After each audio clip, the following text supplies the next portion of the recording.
Exactly how high can elephant toothpaste actually be launched into space? Now, if this looks sort of familiar, it's because this isn't my first attempt. No, it's a new Last year, video. my buddy Fletcher and I were here with this monster of a flask, but with one critical oversight. Okay, Chess, we well didn't done. make the floor stiff enough because Guys, I stop just didn't consider wowsing. the forces would be so high, they'd lift a 1-ton structure 5 feet into the air. And so while that attempt did yield a new Guinness World Record of 60 feet, I couldn't stop thinking about just how high it could have gone if only all that stuff that came out of the bottom was actually forced to come out through the top. Like, what would happen if I spent the year designing and building something that weighed 5 tons and was basically bomb-proof? And then what if we could just go on to make the world's most epic surprise party by building a massive slip-and-slide skateboard ramp, along with the 26 million Orbeez pool, plus a Devil's Toothpaste explosion 2.5 times bigger than previously? Then the only thing that would be missing would be someone to throw the surprise party for. And that's where my new friend Brody comes in. Now, to understand who Brody is, all you really need to know is that as him and his family were going through an incredibly difficult time in their lives as he narrowly fought through his battle against blood cancer for 3 years, Brody used his one and only make-a-wish chance to buy a brand new ATV for another kid with cancer he didn't even know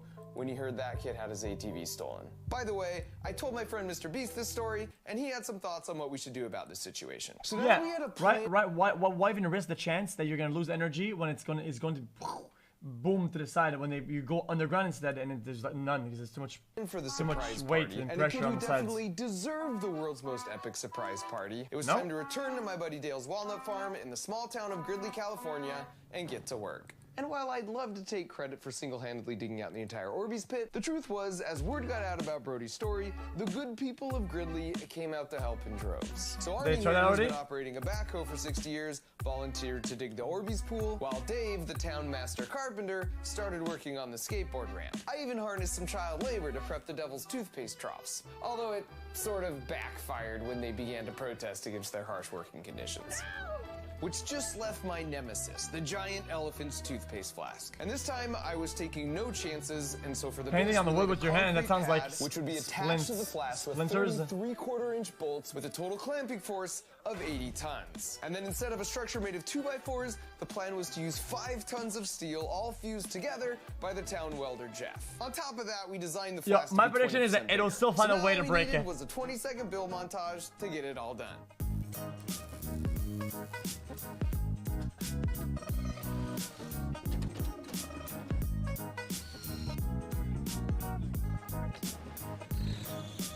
It'll still break. That's my prediction.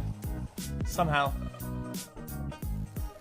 And so as the party construction continued on for several days in the 105-degree heat, let me take a moment to try and debunk a myth about elephant toothpaste floating around on the internet. There are some wildly popular videos on YouTube, some with over 30 million views and hundreds of thousands of likes, which demonstrate that when you simply add a bunch of soda to some Orbeez and then create a Mentos Sprite solution and pour it over the top, you get this.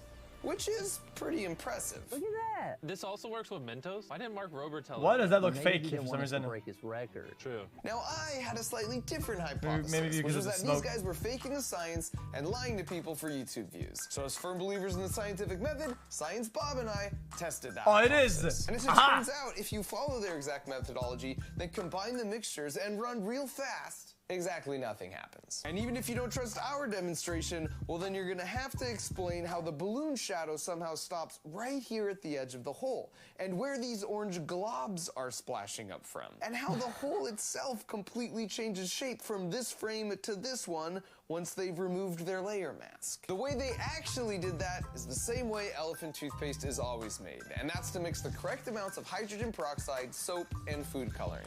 Then you just add a catalyst, like potassium iodide. And in preparation for this year's party, we also played around with the Devil's Toothpaste formula we discovered last year. But what would they lie about? I don't get it. What's the point of lying if they get the same results? If for views, because people can make it at home. Elephant's toothpaste, and this is Devil's Toothpaste. It reacts because people can make it at home? So it's like, oh, I can do this at home, I'm gonna watch this. Even if you are, for example, wearing some very nice protective gloves. And so back in Gridley, with Brody's arrival slated for the next morning, the afternoon turned into the evening as the feverish pace of work continued late for the 3rd night in a row. If this dang mega flask somehow bested me again, at least I could console myself in the fact that it wouldn't be from lack of effort. The reason why Mentos reacts with like the soda odor isn't because the Mentos are like super porous or whatever the fuck, and they have a lot of like right.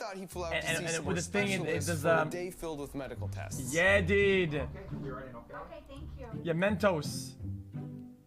Fletcher and his incredible hair also came back out. A lot of reaction sites for fucking. And I just want to preemptively say, I know I'm quite possibly the world's suckiest actor. Hello, I'm Dr. Fletcher. We got a lot of stuff to look at, tests. Because today actually isn't a doctor appointment at all. And while I think I'm being all tricky here, he later said he figured out it was me as soon as he heard my terrible doctor accent. What up, buddy? I actually brought someone to help us out today, too. This is Fletcher. Fletcher here. He was with us last year. We did a big party. So today we're going to do another party, and it's going to be fun. You brought someone with you? Gavin. Let's go meet Gavin. How's it going, buddy? Here. I saw you when I was like 6. I've known you for so long. Oh, this is... Oh, thank you. Guys, I'm gonna see this part just because. And that's Isla. Guys, I wanted to see the thing. I guess, listen. Guys, don't get mad at me, okay, guys? Guys, cool party, guys. Listen, don't get mad at me, okay? Last year, I should watch the video. It on the top because it reacts so fast, the catalyst wouldn't even make it to the bottom before it was launched out. So each trough that contained the mixture of the hydrogen peroxide, soap, and food coloring basically has a massive syringe attached to the side that contains the catalyst. Then we put a big fat pressurized air tank here, so when you open this butterfly valve, the air would rush into this chamber, thereby sliding the piston over and causing everything to mix really well. And as you can see in real life, this happens pretty fast. Okay. And the second is you might notice it looks like one of the troughs already kind of went off. And the truth is, when I walked up, things look like this. We tested for so many different things to prepare for this, but one thing we didn't think to test was if the food coloring manufacturer added some new ingredient only to the purple color, so now it randomly reacts with hydrogen peroxide all on its own. So after a bit of leaf blowing, we were ready to power through, even if we did lose 2 of our 6 troughs to that little mishap. But why? Here we go. But why though?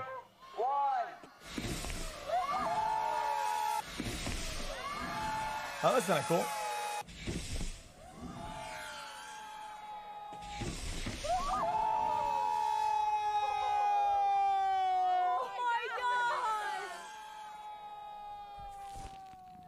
That's really cool.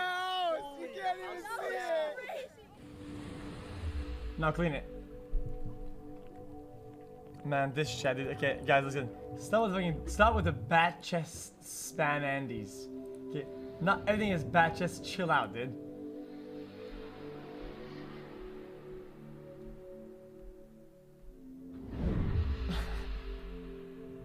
Guys, bat chest is bat chest now these days. I'm gonna keep it a stack.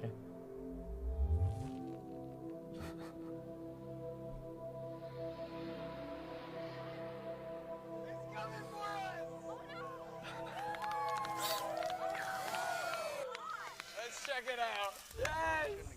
Oh my goodness. Oh, you can feel the heat. Ooh, it's hot.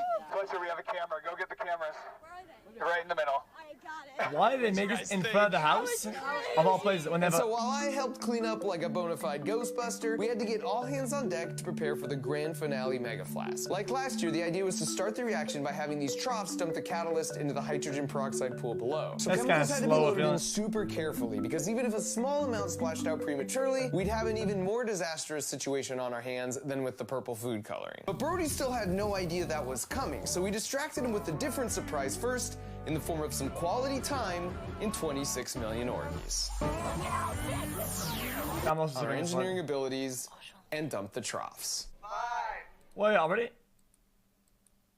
To get Brody a day, it was really only it spread at the flask was in its and while we could have stayed there for a few more hours, soon enough we got the message that the flask was in its final preparations, so we all headed back over. And word apparently had spread at this point, so quite a crowd had gathered, including the mayor of Gridley. So the pressure was really on for me to finally avenge that L from last year and to get Brody a dang world record. Nice, man. Look at this. Huh? Hi, YouTube.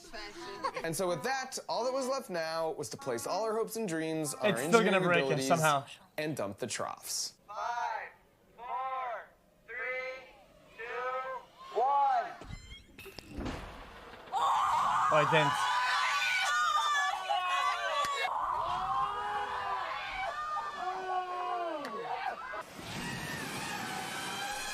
Oh, that's crazy though, damn.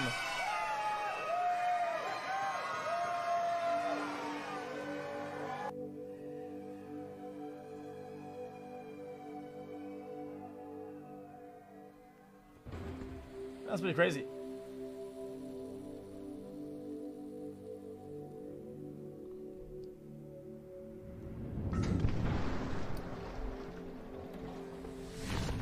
But why? Just because I think it's because the first time they did it, like the machine broke, so it didn't go like as high as it could have. We actually had a pressure sensor in the flask, and it turns out the force pushing all the elephant toothpaste out the top is about 50 times the force you feel when pushing against a fully inflated football.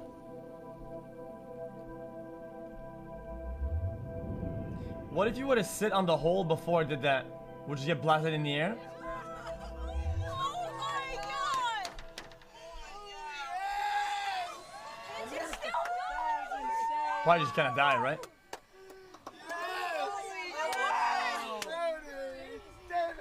That was so cool. The mannequin's still there.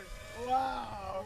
Oh, look at that. It's like a volcano. Whoa! See, it's still like barfing out the Cool, man. top. Oh my gosh. Was that better than going to the doctor's office? Yeah. Look how far over it went. Wow. The flask stay together. You got me once, Okay. elephant's toothpaste. You don't get me twice. And in fact, when you do a side-by-side comparison of the max height from last year to this year, I'm happy to report we absolutely destroyed the previous record by nearly a factor of 5, rising to the height of a 25-story building at 250 feet. And so with a new Guinness World Record under his belt, I still had one grand final surprise for Brody. So back at the house, while Science Bob distracted the crowd with who liquid didn't nitrogen try to powered beat that exploding record, though? watermelons and trash can rockets, Some of these world records, like, nearly taking out our drone pilot, Nurk, in Who the isn't even trying to beat process, I called up a friend of mine. What up, buddy? Hi. What up, Mr. Beast? This is my friend okay, Brody. We've been guys, I just want to watch the thing explode or whatever. All right, that was it. Okay, new historian. I don't think so. Is there?